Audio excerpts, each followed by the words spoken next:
Guys, it's Ann the Stamp Maven here with another Tuesday tip for y'all.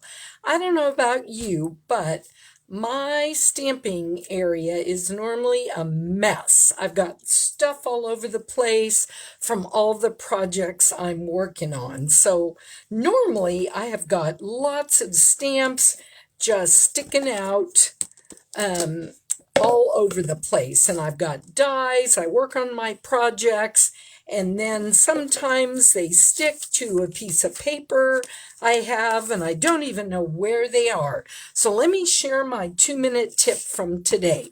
If you have just a magnet sheet, these I get from Stampin' Storage, but you can also just get sheets of magnets at Lowe's or something.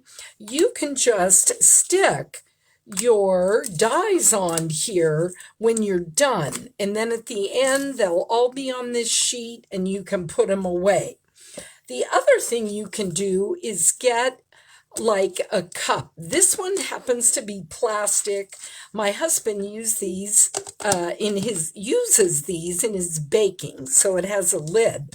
So now when I'm working on my projects, I just throw my dies in here.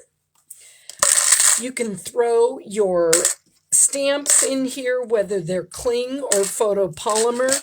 Now, one thing I do, because the photopolymer sometimes sticks to the cling, and then you can lose them just as easily if they're on your desk. But if you push these on to the rim of your cup, then you'll keep track of them. Then once you're done with everything, you've got them all in your cup. If you can't do anything with them right away, let's say you've got to go to a class or you got to fix dinner, put the lid on. Then you know they're all going to be in one place.